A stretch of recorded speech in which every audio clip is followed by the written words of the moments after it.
Hey YouTube, it's Kel. I just thought I would pop on tonight. We're going to talk about a super quick topic, but still kind of a fun one to just dabble with, and it's like food for thought.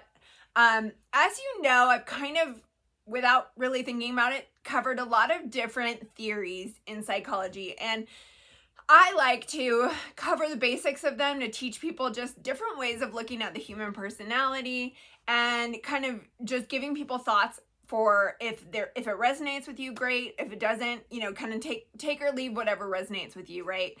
But things that I've picked up along the way in my 20 years of doing therapy, if they stick with me, I always think there's probably a reason why they're sticking with me. And one of the things that has stuck with me since I've learned about it is Freud. I know a lot of people, so Sigmund Freud was obviously one of the major first psychotherapists. He was, I believe, a medical doctor, so a psychiatrist, I believe. But he actually was one of the first people to do psychotherapy, and we're going to talk about it in a future video, the way he did psychotherapy, which is through free association, which is really interesting. But I am not a complete Freudian in the sense that I do not agree with everything he said. He definitely had some very interesting views that a lot of people have talked to me about, and I definitely do not agree with everything that Freud said, but he was obviously a notable in his field for a reason, and a notable expert. And I do think that definitely some of the things that he developed were very significant. I think he was one of the first creators or developers of the idea of the conscious and the unconscious mind, and maybe I'll get into that in the future. In fact, I'm going to write that down. Unconscious. If I don't write it down, I might forget it. So, but anyways, so what we're going to talk about tonight is Freud's concept of the id, the ego, and the superego. So probably a lot of you, when I first learned about this was actually in Psych 101 in college. So like, I believe it was my first year in college. Could have even been in a psych class in high school.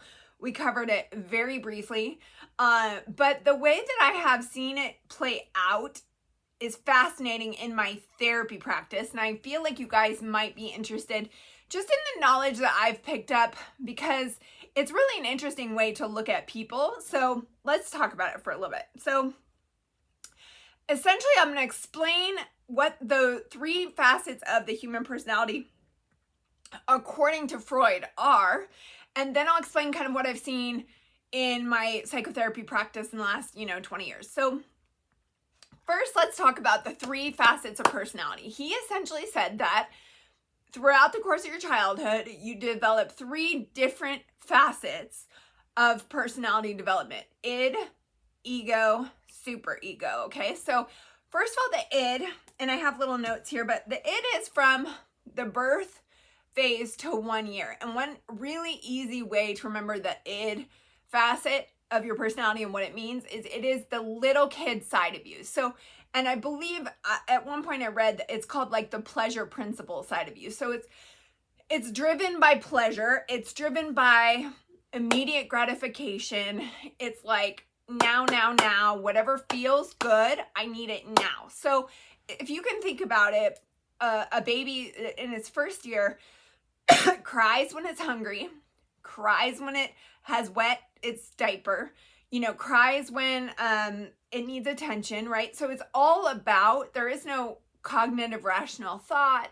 It's all about now. If I'm uncomfortable, you're going to hear it so that I can be comfortable, right? So and it's like just straight pleasure, immediate gratification, no checks and balances on that, just like what I'm going to tell you what I want. And it's all driven by the pleasure senses in me, right? I'm hungry. I need to poop. I need to pee. You know what I mean? Like, I want to let you know that somehow I need attention, like there's no censoring. It's just straight. It's a very honest, it is very, very honest in its desire for pleasure, but also, as you'll see, there's no restraint in it, right? So, very pure though, right? So the id part is very pure, pleasure seeking, very, again, immediate gratification. So then Freud says that what happens is from age about 1 to 3, you start developing what he calls the ego.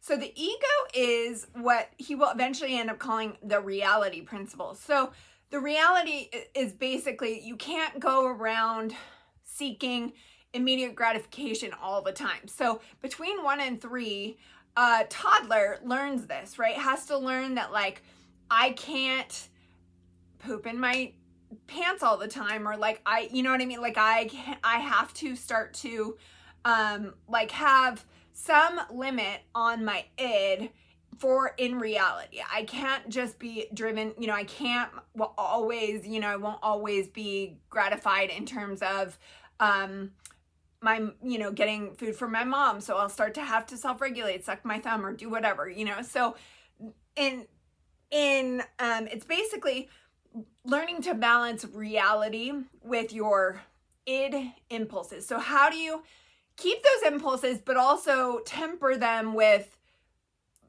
reality in the situation and put them in a little bit of check, just a little bit of check, keep it in just reality. So then you have what is called next between ages 3 to 6 is the superego. And when you think of the superego, you want to think of the parent side of you. Okay, so it's like the id is like the little kid, the ego is your, like, just what's reality, and the reality, and we'll talk about that. And then the super ego side is the parent side of you. Okay, the parent side of you from age 3 to 6, you're in preschool, you're in kindergarten, you start learning, hey, I can't, even if I want to like hit my peers because they took my toy, I can't do that, right? Like, so you start your parent side of yourself. What happens is you start integrating the rules of society, you start integrating them into your own conscience, you know, so your own restraint, you end up developing a parent side of yourself to temper the kid side of yourself, okay?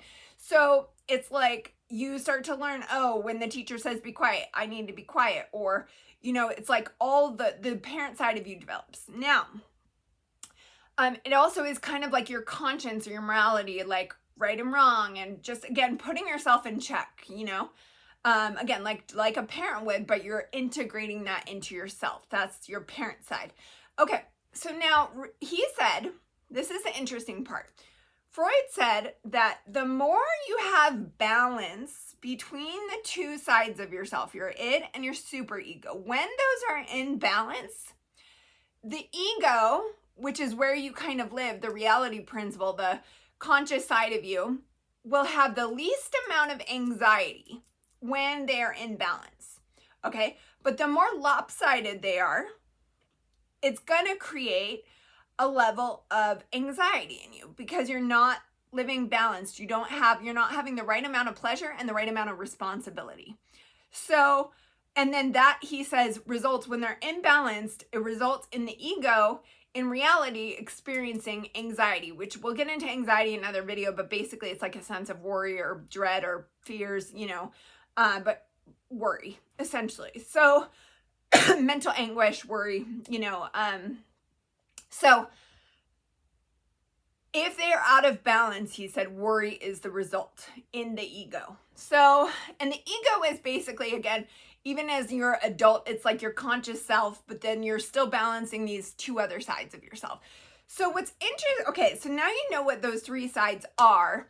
I just briefly want to talk about, because I have done much therapy with a lot of different types of people, you know, and what you often, like, they're kind of, I'm going to give you examples of, so when I worked in the addiction treatment center world, as you can imagine, sometimes that can be heavy with high id people. So higher ids, higher immediate gratification, higher need for pleasure, higher need for fun, higher need for, you know, kind of like I want it now kind of type thing, and like lower of the parental putting that in check, restraint, no, we can't do that, shoulds, you know, in the super ego is a lot of like can'ts and shoulds and shouldn'ts, you know, and like, again, a lot of the societal rules that got integrated into you, well, the id doesn't really care about that. So in the addiction treatment center world, a lot of times you would see high id, low superego. Okay. And I would say, there are certain professions, like caretaking professions, a lot of times, me being one, as a therapist, can have, sadly, higher superegos and less it's. They may be like more, quote, should driven, like they're driven by their shoulds in life, their ideals, their morals, their principles, but have a hard time having fun, have a hard time. They may think seeking pleasure is bad, quote, bad, may put judgment on it because, again, the parent would put judgment on that, so, and then they may experience anxiety from being hyper super ego, so, and then they have to learn. So over here, heavy ids have to learn how to put more restraint on themselves, right? To increase that parent side of themselves. Whereas heavy super egos have to learn how to have more fun and learn that pleasure is okay when it's in a healthy way, and choosing kind of healthy outlets for pleasure. And they have to learn to get in touch with the kid side of themselves. So if you really want to have a healthy balance, and again, lessen the anxiety in yourself. So it's very interesting to see. And here's another part of it that we'll get into in the future. But sometimes, and by the way, I want to say one thing. Sometimes even the addicts who have a high id, interestingly enough, a lot of times in their childhood may have started out high superego, and then kind of at some point in their teens or whatever, just basically said, F it. And like, I can't be perfect, or I can't be enough for everybody. I'm never going to be enough. And so then they switch to the high id. So it's very interesting because a lot of times high ids are not what you think they are. They started out trying to be like kind of good enough or perfect for everybody. And then at some point just decided to say, screw it, I can't do that, and I'm failing or whatever, so forget it. So it's a very interesting kind of, what you see is like just a swing between the id and the superego, right? So one last thing I'm going to say, and I will talk about it in a future video, is that you'll find that a lot of times if you have a heavy one side or the other, you may be drawn to the opposite in a romantic relationship, and this can create problems. So and it might not create problems, but it might. So like you might have a person who is heavy id, really great at having fun, but low, like not great at maybe responsibility. And then you have a high responsibility person who loves the fact that this person can have fun and brings that out in this person. But this person feels like the parent to this person, So then you create like a parent-child dynamic, which is not fun for anybody. And everybody ends up getting annoyed and resentful about that. So and we'll talk about this again in the future, but sometimes you can call that an overfunction or underfunctioner relationship. So I am going to do another video on that in the future, but the idea is essentially all of us will be at our healthiest, least anxious state when we both have a healthy amount of healthy pleasure, not like unhealthy pleasure, but healthy pleasure in our life, and a healthy amount of responsibility and a healthy amount of shoulds and morals and principles, but not, demanding that we're perfect and driven by should always and thinking pleasure is bad, or being so immediate gratification that we can't get into our hold on to our life responsibilities, right? So the ideal is to be moderate about both of them, keep them in balance. And Freud says when that happens, we will have the least amount of anxiety that we can have as humans in our own unique physiology or whatever. So just food for thought. It'll be an interesting way for you to look at other people, look at yourself. What are you heavy in? Are you heavy in one or the other? Have you switched sides, during your lifetime? And again, if you're heavy superego, maybe ask yourself, how can I have more fun? How can I tap into the kid side of me more? And then if you're heavy, id, you might want to say, hey, I probably should develop that parent side of me more. How the responsibility side is not as fun, but like, how can I be more disciplined? How can I, be more consistent, reliable, those kinds of things. So just food for thought. I want to pop on and just give that little 2 cents out there, things I've experienced in my practice, and just a new like little way to look at you and the people around you. And I will try to do like an over-functioner, under-functioner video in the future, but I just want to send love, and I'm wishing you healing and happiness and health tonight, and I will see you next time.